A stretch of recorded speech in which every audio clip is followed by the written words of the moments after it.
Em 1 Coríntios 9, 23, o apóstolo Paulo diz: tudo faço por causa do Evangelho, para ser também participante dele.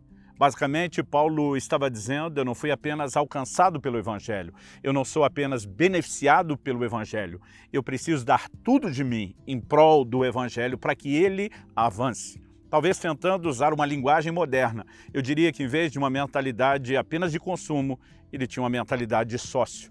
É para isso que Deus nos chamou, não apenas para sermos beneficiados pelo Evangelho, mas para trabalhar em prol dele. Esse é o assunto da nossa conversa. Fique comigo e nos próximos minutos entenderemos um pouco mais esses princípios bíblicos.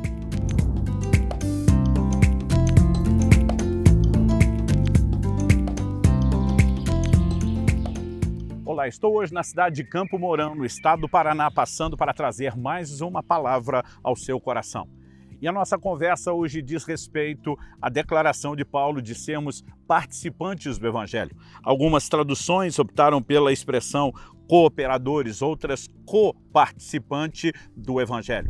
Precisamos, de fato, compreender que o propósito do Evangelho não é apenas nos alcançar. E o nosso propósito, ao sermos alcançados pelo Evangelho, não é apenas de nos regozijarmos porque o Evangelho nos alcançou. Nós temos uma responsabilidade de abraçar esse mesmo Evangelho, de viver como Paulo escreve aos Filipenses, de um modo digno do Evangelho de Cristo, honrando com um estilo de vida, que se adeque aos padrões de Deus e à nova condição proporcionada através de Jesus Cristo a cada um de nós que fomos salvos. Mas também precisamos entender que a declaração de Paulo, tudo faço por causa do Evangelho, deve nos levar a avaliar algumas verdades. E eu gostaria que nós fizéssemos isso na forma de perguntas. A primeira delas, qual é o meu empenho quando falamos da dedicação ao Evangelho? A segunda é, qual é o meu sacrifício quando falamos do que estamos dispostos a fazer pelo Evangelho? Precisamos fazer uma distinção entre obrigação e sacrifício. Em terceiro e último lugar, qual é o meu resultado? Todas essas três perguntas nos levarão a entender um pouco melhor o desenho do que o apóstolo Paulo estava falando. E para isso, eu gostaria de ler o texto dentro do seu contexto. Em 1 Coríntios 9, a partir do verso 16, o apóstolo diz assim: se anuncio o Evangelho, não tenho de que me gloriar, pois sobre mim pesa essa obrigação, porque ai de mim se não pregar o Evangelho. Se o faço de livre vontade, tenho recompensa, mas se o faço por obrigação, é porque uma responsabilidade me foi confiada. Nesse caso, qual é a minha recompensa? É que anunciando o Evangelho, eu o apresente de graça, para não me valer do direito que ele me dá. Porque sendo livre de todos, fiz-me escravo de todos, a fim de ganhar o maior número possível. Para com os judeus, fiz-me como judeu, a fim de ganhar os judeus. Para os que vivem sob o regime da lei, como se eu mesmo assim vivesse, para ganhar os que vivem debaixo da lei, embora eu não esteja debaixo da lei. Ao sem lei, como se eu mesmo o fosse, não estando sem lei para com Deus, mas debaixo da lei de Cristo, para ganhar os que vivem fora do regime da lei.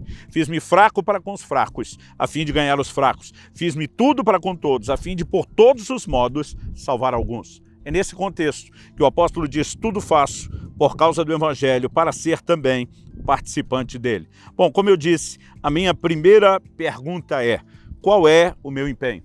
Declarações como Paulo dizendo: eu fiz de tudo, por todos os modos, tudo faço, na verdade mostra um alto nível de comprometimento e dedicação para com o Evangelho. Na sequência, eu parei a leitura no verso 23, mas dos versículos 24 a 26, ele vai usar o exemplo da dedicação de um atleta. Ele diz: vocês não sabem que os que correm no estádio, todos na verdade correm, mas só um leva o prêmio. Corram de tal maneira que ganhem o prêmio. Em outras palavras, ele está dizendo: dê o melhor de si. Ele continua e diz no verso 25, todo atleta em tudo se domina. Aqueles para alcançar uma coroa corruptível, nós, porém, a incorruptível. Depois ele pega a alegoria, traz isso para um nível de dedicação prática, falando da maneira de viver o Evangelho e não só de trabalhar. Ele diz nos versos 26 e 27, assim corro também eu, não sem meta. Assim luto, não como desferindo golpes no ar, mas esmurro meu corpo e o reduzo à escravidão, para que, tendo pregado a outros, não venha eu mesmo a ser desqualificado. Paulo está falando tanto de pregar o Evangelho como de viver o Evangelho que se prega. Tanto uma declaração como outra cabe dentro do que estamos falando de empenho. Empenho e dedicação no serviço, empenho em viver o Evangelho ao qual prestamos o serviço de proclamar e fazemos isso com coerência de vida. Olhando para o apóstolo Paulo, eu vejo que ele de fato era alguém que se esforçava. Aliás, em Colossenses, no capítulo 1 e no versículo 29, a expressão que o apóstolo Paulo usa é a seguinte: é para esse fim que eu me empenho, esforçando-me o mais possível, segundo o poder de Cristo que opera poderosamente em mim.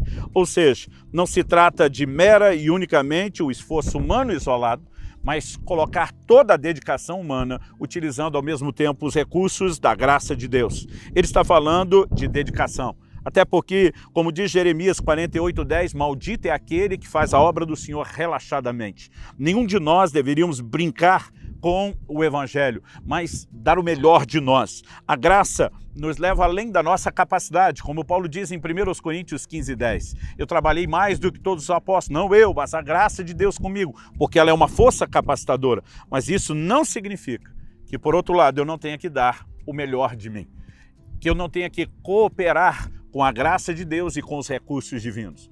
Além de questionar o seu empenho, cada um de nós deve questionar também o seu nível ou disposição de sacrifício.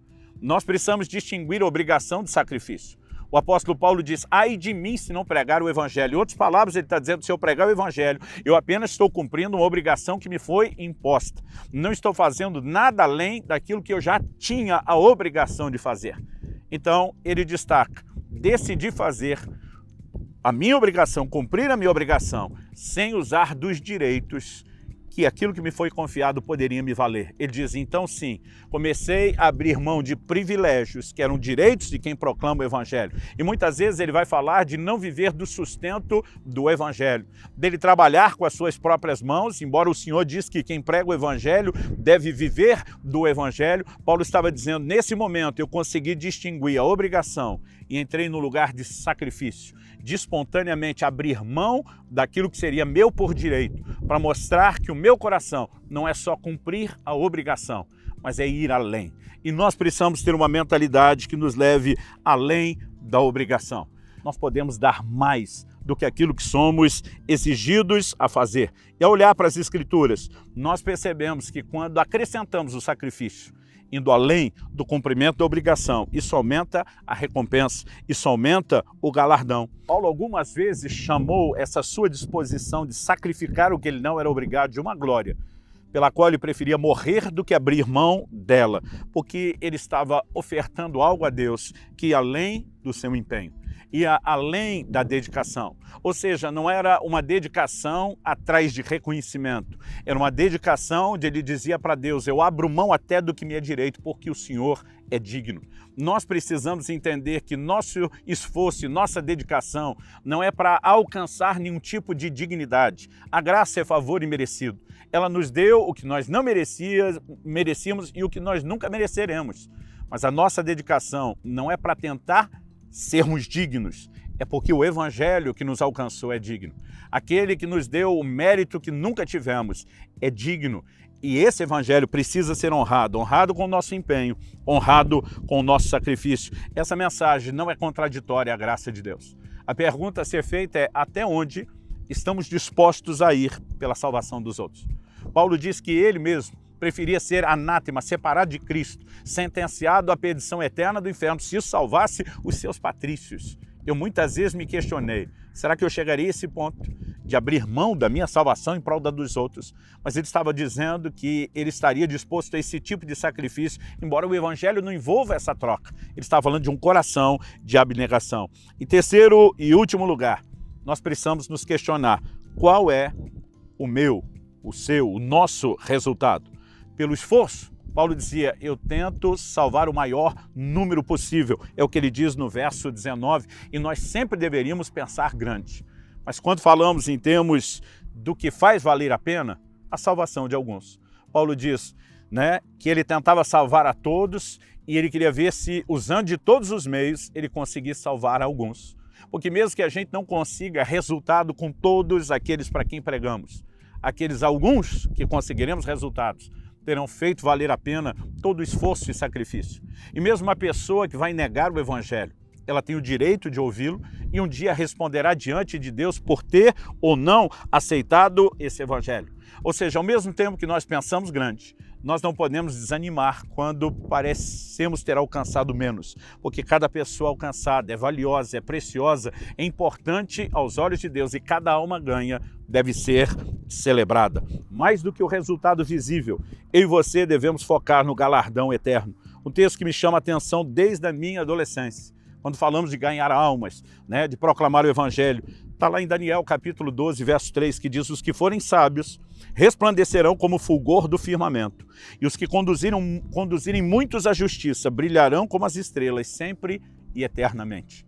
Conduzir muitos à justiça é algo que se aplica quando falamos da justificação em Cristo.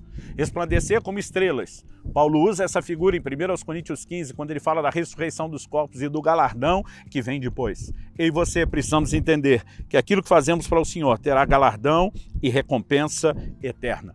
Embora pensemos grande, devemos nos alegrar com todo e qualquer tipo de resultado ao longo do caminho. E para concluirmos, cooperar com o Evangelho, ser participante do Evangelho, significa viver a palavra, esmurrar o corpo, não contradizer aquilo que nós mesmos pregamos, mas ao mesmo tempo oferecer aos outros as boas novas, enquanto sacrificamos tudo aquilo que é lícito em prol do reino.